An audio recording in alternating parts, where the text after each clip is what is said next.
I have argued that humans are free to weigh and select among options in two ways, making them possess both first-order and second-order free will. The first kind of free will we have in common with a tiger that can weigh its options about how to take down a tapir, say in the Sumatran jungle. It can try to maximize speed, minimize noise, minimize effort, minimize distance traveled, minimize difficulty, and so on. It might give these various factors different weightings and then evaluate the overall sum of pluses and minuses. And then it can weigh various possibilities that are all above some threshold for what counts as an adequate solution to its problem of catching the tapir. We do this sort of thing when we want to buy a car. We attempt to maximize gas mileage, minimize cost, maximize safety, and so on. We weight these different values differently. Perhaps saving money is more important to us than maximizing how good the car looks. But there are many ways to meet any finite set of such criteria, so how do we ever choose? Partly, we simply have a threshold that our weighted sum of values will have to surpass before we will count any possible solution as an adequate solution. But often, we'll find that we have multiple possible cars that are all above threshold. How then do we choose among them? We typically deliberate. We imagine what it would be like to drive this car versus that other car, and we see how they feel, how they subjectively feel in the internal virtual reality of our conscious imagination. The same type of subjective deliberation, seeing what something feels like, can even occur when we make consequential decisions, such as whom to marry. Bob might be kinder, better looking, and have more money, but Tom might be better educated, funnier, and more adventurous, all things that we value. How do we decide between Bob and Tom? Typically, we deliberate, meaning that we imagine what it would be like to spend our lives with Bob and then with Tom. This mode of imagining may have evolved so that we can experience virtually how things feel. The conscious imagination might have evolved, as Karl Popper put it, so that our hypotheses, our imaginings, can die instead of us dying in the real world. But unlike a tiger, we also have second-order free will, where we can decide to become a new kind of chooser in the future.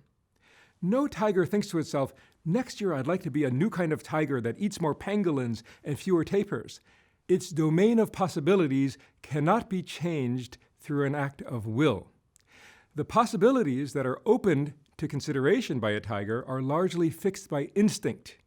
Humans, in contrast, are much less limited to instinctually set goals. We can choose to become a person who can speak, say, Tibetan. We can go get a book on the Tibetan language, practice for hundreds of hours, and in a year we'll be adequate at Tibetan, and in a few years of practice we'll have become completely fluent.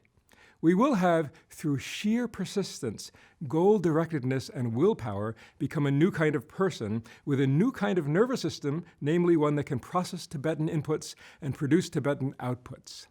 This capacity to choose to become a new kind of chooser in the future is remarkable and really sets us apart from all other animals. The most interesting kinds of self-forming decisions go well beyond transforming ourselves into a person who can speak a new language. The most consequential self-forming decisions are those where we imagine becoming a person with a different kind of character than we now have. We'll now consider how it's possible to use our imaginations to reimagine ourselves and then go about realizing our envisaged self. In an earlier segment, we considered a thief pondering whether to steal from the church's poor box, who feels torn because he's undergoing an internal struggle between two conflicting motives, namely the desire for money and the desire to live a moral life. In life, we all sometimes feel torn between the devil on our left shoulder and the angel on our right shoulder, telling us to do conflicting things. The philosopher Harry Frankfurt calls these first-order and second-order desires. We can also think of these as bodily and conceptual desires, respectively. For example, we might want to eat ice cream in a first-order way because it tastes good, and might not want to eat ice cream in a second-order way because we don't want to put on weight. There's a famous study by the psychologists Walter Mischel and Janet Metcalf where young children are offered a marshmallow. they're told that they'll get a second marshmallow if they just wait a few minutes. Extremely young children typically just eat the first marshmallow. And children beyond about the age of 6 typically have little problem maximizing their long-term gain by waiting a few minutes in order to get the second marshmallow. But children who are around the age of 4 typically struggle. Let's watch some of these children struggle to not eat.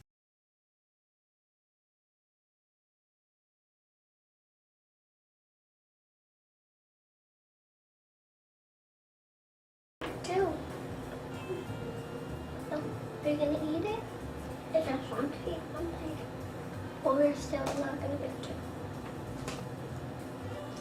But if you wait until she gets back, she'll give you two.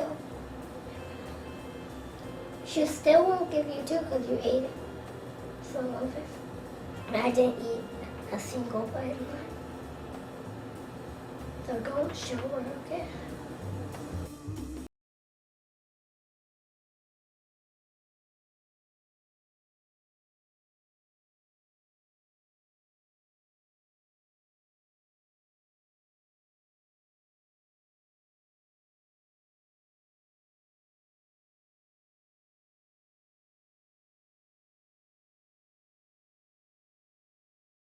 Find such struggles amusing in part because we can see ourselves in these children. We all face times where we have conflicting desires. When we're small, it might be a small problem, like whether to eat one marshmallow now or wait. But later in life, similar issues of delayed gratification and long-term cost-benefit analysis can arise. When you're an adult, it's not a marshmallow that tempts you. It might be an attractive person who's hitting on you even though you're married. Now, do you bite the marshmallow or not? Such a decision can be very consequential, obviously for your marriage, but also for your integrity as a human being. Now, when there's no conflict between first order or bodily desires and second order or conceptual desires, no problem. For example, if I command you not to eat the vomit on the ground, you'll say, sure, no problem. The flip case occurs when I command you to kiss the person you're madly in love with. Again, there's no conflict between first order and second order desires. You're physically drawn to the person, and you also like the idea of kissing the person, so no conflict. But bodily versus conceptual conflicts do arise all the time in our lives. If a sadistic prison guard says to you, say you're an inmate, eat this vomit or I will shoot your friend, you might do it even though you find vomit disgusting. In this case, your second-order desire to save your friend would induce you to overcome your first-order desire to avoid eating the disgusting vomit. That's a bit of an extreme example. More mundane examples occur when you make yourself exercise in order to lose weight, even though a part of you just wants to be lazy and sit all day on the sofa. Another more mundane example occurs when you force yourself to do your taxes before the deadline, even though you find it unpleasant. Conflicts between first and second order desires also happen where the first order desire says yes, but the second order desire says no. For example, when Romeo and Juliet wanted to see each other because they loved each other, yet refrained from doing so because their families were fighting. Their first-order desire to see each other was overridden, at least for a time, by their second-order desire to obey their families. Now, let's return to the thief who's torn about stealing the church's money. In an earlier segment, I pointed out that philosophers who believe in the validity of the luck argument tend to argue that defenders of libertarian free will, like myself, fail to offer any explanation of why it is that the thief decides to steal rather than not steal the money. If he steals, well, stealing just happens. And had the decision by chance gone the other way, libertarians, they argue, cannot explain why he refrained from stealing. In that case, not stealing just happens. The genes that the potential thief inherited are a matter of constitutive luck, so he cannot be held responsible for that or for the choices, acts, and consequences that follow because of the character that was foisted upon him by his genetics and the environment that he was born into. But whether he chooses, by chance, to steal or not steal the money comes down to present luck, so he can also not be held responsible for stealing or not stealing, whichever the case may be, and cannot be held responsible for any downstream consequences of his actions either. We then consider two philosophers, Robert Caine and Mark Balaguer, who have tried to defend libertarian free will on the basis of such torn decisions. Caine would say that whatever the man decides, whether to steal the money or not, will be an act that he wills to be the outcome because there was a part of him who wanted that to be the outcome. An advocate of the luck argument against free will would say that this is not a good way to justify free will, libertarian free will or otherwise, because torn decisions just come down to present luck. And if every choice comes down to either constitutive luck or present luck, there can be no moral responsibility, no free will, and no blame. Terrible things just happen. Deciding to steal and then stealing the cash just happen, or the opposite just happens, by chance. I then argued that criterial causation offers a way out of the argument from luck. Unlike cases of torn decisions, like that of the thief, where the decision to steal the money or not just comes down to present luck, in the case of criterial decision-making, there's a higher but non-determinative governing basis for making a choice. We consider the example of making a New Year's resolution.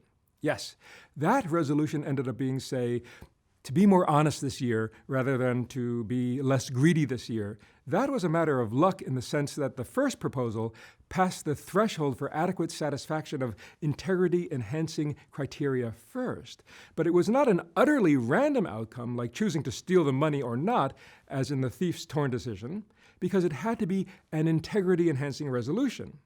It's also not determined, breaking any chain of sufficient causes that might undermine moral responsibility because a different integrity-enhancing resolution might have won out. The regress is broken by adding indeterminism, but the luck argument is broken by forcing any choice or action to meet criteria set by the agent. According to type 2 libertarian free will, we are in part responsible for our characters because we set these criteria for self-forming resolutions versus others that we did not set. And we set these versus others because of the kind of agent who we are. But we're not completely responsible for our characters because the initial characters or capacities we inherited were a matter of constitutive luck. And the particular way in which criteria that we set were met, say we chose to be more honest for our New Year's resolution rather than less greedy, that was a matter of present luck. So we are responsible for choosing to make a New Year's resolution to improve our character, though not fully responsible for the particularities of choosing this character-forming resolution versus others that we might have picked had it not proven adequate first. Criterial causation emphasizes that self-forming acts are not primarily the result of instantaneous torn decisions like that of the thief pondering whether or not to steal. Self-forming acts are instead the result of a slow process that involves striving to become an imagined self better than the one we now are. Integrating over long durations of tiny changes, we can succeed at willing to become a new kind of chooser.